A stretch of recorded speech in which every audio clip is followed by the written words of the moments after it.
What's up, traders? Welcome back. We've got an awesome episode for you today. We're going to be talking about how and why it's so important to stay calm when you're trading and how that calmness can actually be considered a trading edge. We're not going to talk about a strategy. We're not going to talk about a system. We're going to talk about how calmness and we're calling it an equilibrium state that you can achieve in your own mind is actually an edge within itself.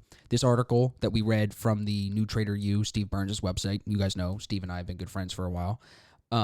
It inspired this video, so I have to give Steve credit for it. And I want to refer back to the article before hitting you with the first question, Rye. So for those of you that are new to the channel, make sure you subscribe. Make sure you give us a thumbs up. It really helps the YouTube algorithm if you like what we're talking about. And if you have anything that you want to chime in on, or if you agree or disagree, just comment below. Let us know. We always interact with everybody in the comments, so get involved. And before we start, I want to plug the ASFX trading journals. They're available as of like a couple of days ago. So check the link in the description wherever you're watching or listening to this. And there's more information if you want to grab one of these 90-day journals. It'll definitely make a difference in your trading. 100% guaranteed.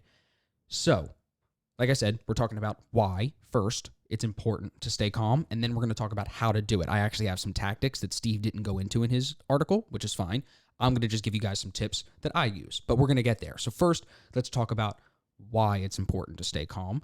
I have three things that we kind of talked about beforehand that we're going to touch on. But even before we go into the why, I want to define calmness because Steve, I think, gives a great definition. He says calmness is making the logical, rational, reasonable, and efficient decisions and not the emotionally driven errors in the market.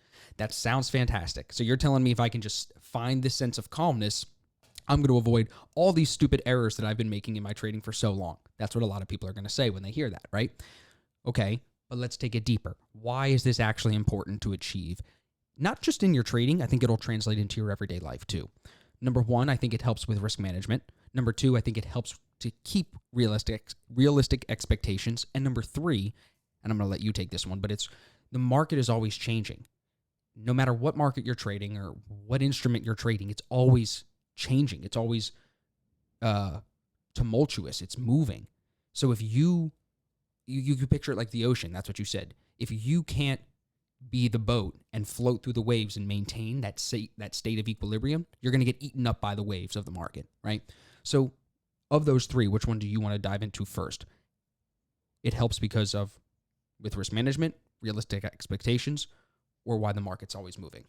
I think it's why the market's always moving first, because understanding, like you just said, that level of equilibrium, homeostasis, balance, whatever word jives best with you. If you don't have that, everything else kind of will fall apart, because in order, like for the risk management and for realistic expectations, you have to have a base first of, well, why do I even need calmness? And you did a great job of explaining it with like a boat and an ocean. Yeah.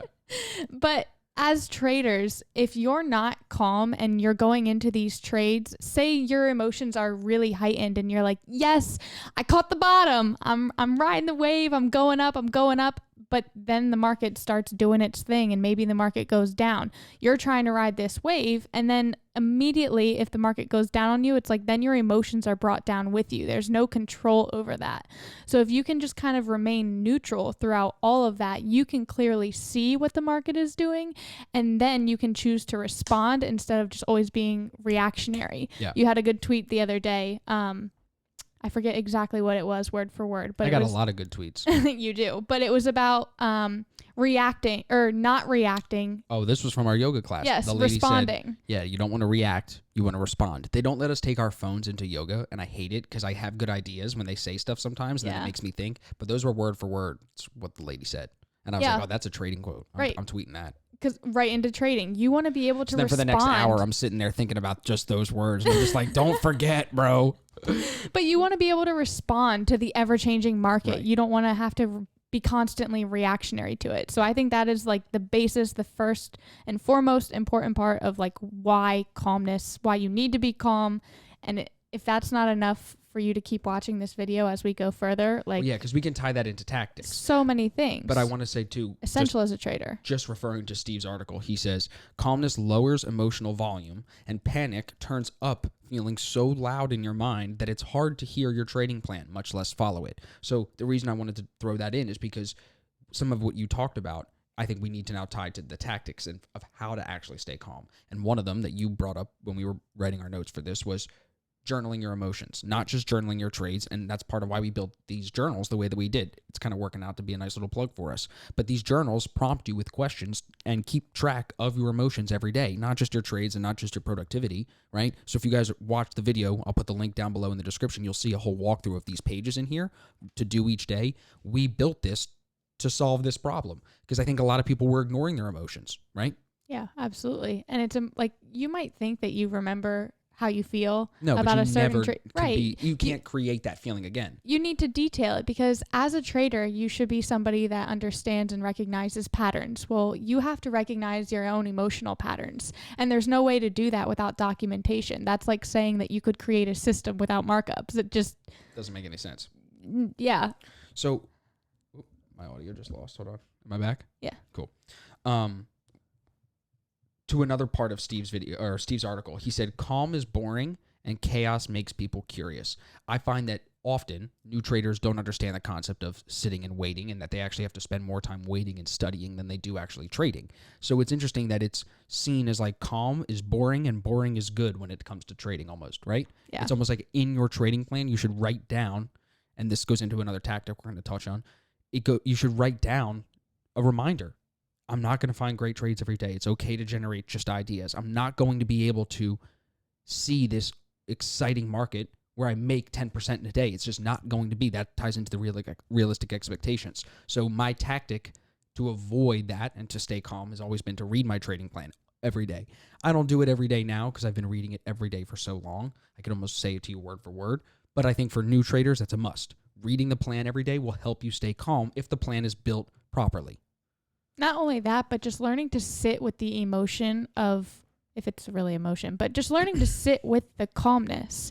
Because think about what societies nowadays are training our minds and bodies to do. We want constant stimulation, scrolling through social media, watching YouTube videos, watching Netflix, video games, like literally anything to have you constantly stimulated. Right. So naturally, if you have those habits programmed in your brain, when you go and you're sitting in front of the charts, you want the action. You want to be in the in the stimulation. You want to be churning. And we attach that want for stimulation to clicking the button and throwing money in. So there's another couple of tactics we can touch on. You mentioned a good one earlier, the physical distractions. Ryan always has his fidget spinner when we do our calls because he's always doing that to keep himself from clicking too much. That's fine. You got to know yourself. You know, sometimes I have my demo account set up so I can just throw a trade on the demo account and know that it doesn't matter. I just have that switch in my head where I can do that and it still scratches the itch for me. So whether you need a physical distraction, you got to spin a pen or whatever it is, or a fidget spinner, or still take the trade, but put it on paper money. You don't have to put real money into it, especially going back to what I said. If it isn't something that fits exactly what those high probability trades in your plan talk about. And this again goes back to what I said before about having a plan that's written the right way. It all ties together. You know what I'm saying? If you have the right plan with the right strategy that aligns with you, it'll help you to be reminded every day of that. It'll help you to stay calm. Yeah. And I love what you said about having something physical because not everybody can control their own mental state mentally. They still have this excess energy within them that they need to release. Mm-hmm. So if the word distraction doesn't really sit well, you can look at it just as a release of energy. You have this pent up energy inside of you that needs to be doing something. It needs stimulated. So do something physical with your hands to stimulate and get that energy out of your body. And of course, we should talk about the importance of being able to control your breath. I think that's a big tactic too. And it ties into meditation, and we have the whole other episode. We talk about that all the time, I feel like. Yeah. And you don't want to sound like the broken record, but it is important for everybody to hear the message of how important the meditation is. I tweeted today, another good tweet, just how as I've meditated more before I trade, it helps me not rush trades.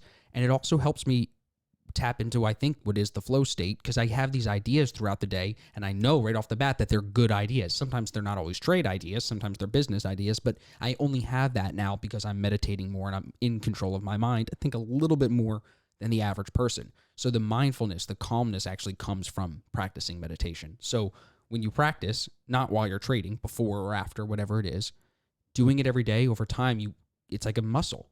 You know, you get stronger.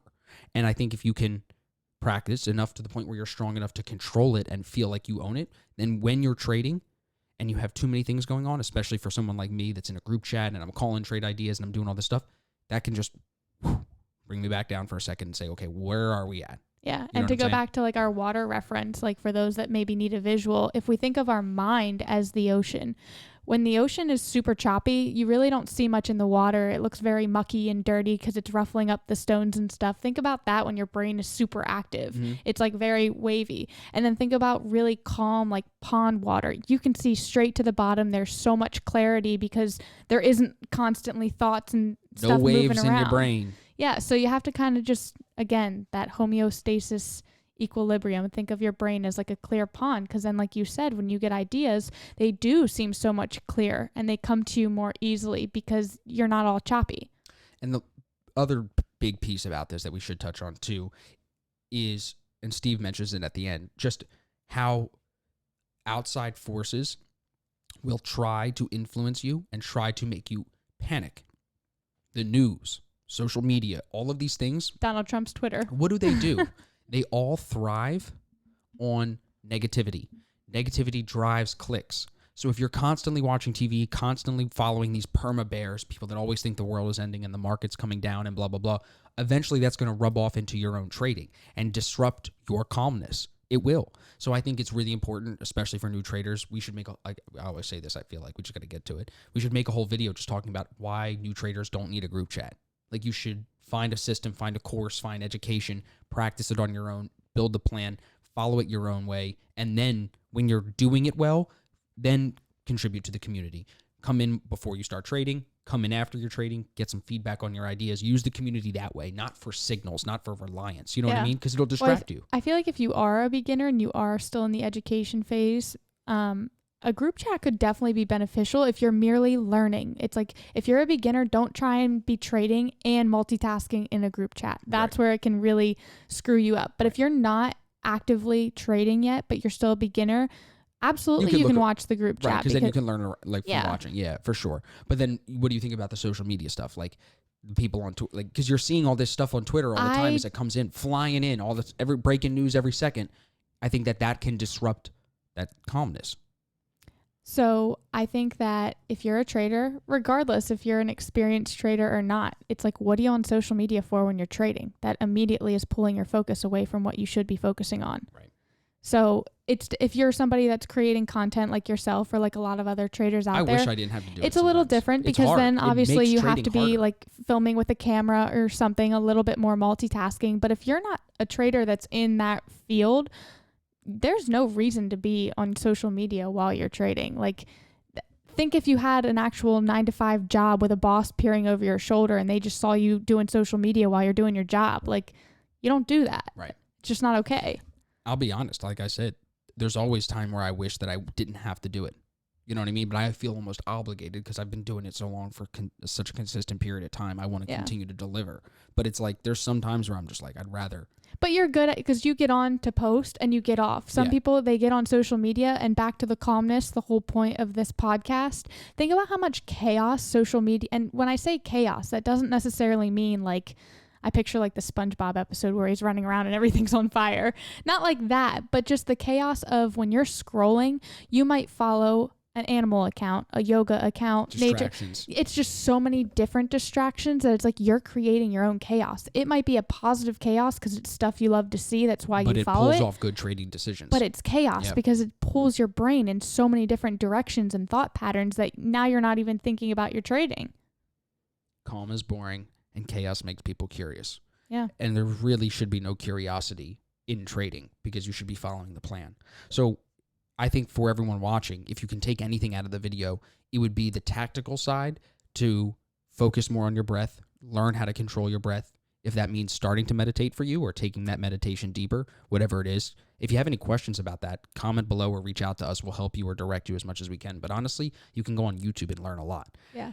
Past that, I think the documentation, whether it's with the ASFX journal or your own journal, you should really be paying attention to the emotions, of course, your trades. And of course, like, this isn't about documenting your system. We have other videos that talk about the system. This is internal. So documenting those emotions, use a physical distraction if you have to, or the last one we didn't mention, just calm music. Like, don't be listening to crazy rap music while you're trading. It's not cool. It's not doing you any good. It's not helping you think better. You know, certain music I think can definitely make an impact for certain people. Yeah. I know. So if you're listening this far into the video, we had a couple takes, but in the beginning of one of them, you were mentioning about how like I'm such a calm person. Yeah. And you just saying that reminded me of a really good and easy tip that I can give all of you guys. When you're thinking about calmness, always think about your 5 senses first and how you can stimulate each one of them, but in a calming manner. So like you said, music, stimulate your ears so you're hearing something, but that it's soothing. Maybe it's sounds of nature or jazz music or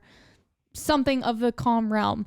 The thing, physical touch, if you have that energy that you need to release out, get a stress ball, get a fidget spinner, get something that you can be doing with your hands so that your mind is more calm. Taste, you could chew gum if that's something for you, or get a mint, anything. Just think about That's a good idea. What's the other, your vision. Well, that you're looking at the charts, or like your journal or your plan. Smell is kind of hard too. Yeah, but light a candle. Yeah. Or like an we don't have one burning right now, or an incense stick, any sort of aroma scent. Have an air freshener in the room, just a smell that you like. Lavender is a really calming essential oil. Yeah, good idea. But yeah, the 5 senses. Stimulate them in a calm way. Yes. So you don't get emotional. Yes. Cool. Well, I hope that this video helps you guys. Drop a comment. Let us know of the tactics that we built upon from Steve's article. Let us know which one you're going to focus on implementing this week going forward with your trading. And make sure you check the description of the video for Steve's article. We love Steve. Make sure you go check out his website. And the link for the trading journals is below. So we appreciate you guys always. Thumbs up if you enjoyed the video. And we'll see you in the next one. 2 thumbs up.